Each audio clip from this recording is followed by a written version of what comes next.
Hindi po makakarating si upline sa narating niya kung hindi din po dumaan siya sa dinaanan mo.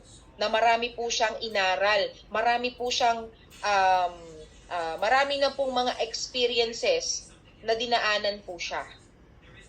Kaya every time to magtuturo si upline sa'yo, huwag kang acne. Okay po? Ayan. So ano pa? Respect your upline. Okay? So wag na wag po nating kakalimutan na ang upline ay upline. Kahit anong mangyari, si upline ay upline mo pa din. Siya po nagdala sa'yo sa iFern.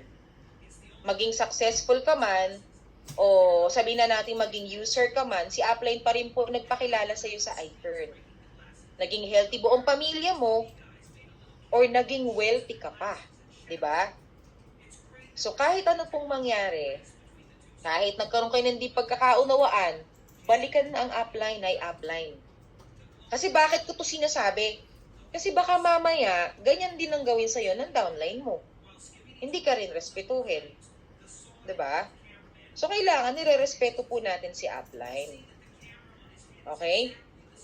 So, kasi hodang yan pong upline mo hindi active, nakatatak po dapat sa utak natin at sa puso natin na siya po nagdala sa atin dito. Siya pa rin po ang nagturo sa'yo. Kung nagkaroon man kayo ng tampuhan, nagkaroon kayo ng di pagkakaunawaan, si upline pa rin po ang nag-akay sa'yo dito nung hindi ka pa marunong maglakad. Tandaan mo yan. Nung wala ka pang kaalam-alam dito, si upline po lahat ang nagturo ng ABC sa'yo. Okay? Si upline ang naglatag para sa'yo. Si upline, ipinag-drive ka ni upline, tinulungan ka ni upline. So, dapat ba ma-earn ni upline ng respect? Kailangan respetuhin pa rin po natin si upline. Okay? Ayan. Anong next? Okay. Ito po all sa mga business partners po natin. Huwag po natin kakalimutan kasi bakit? Wala po ako sa kinatatayuan kong posisyon ngayon kundi po dahil sa mga business partners ko. Alam niyo po ang lagi kong tinuturo, gusto ko po binibuild up lagi si business partner. Diba? Bakit? Kasi kailangan po maramdaman po niya na proud ka sa kanya. Na grateful ka sa kanya.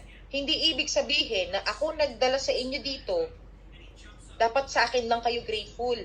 Pero dapat grateful ka rin at thankful po sa mga business partners mo. Kasi, eto tandaan po ninyo, ang negosyo mo ay pababa, hindi pataas.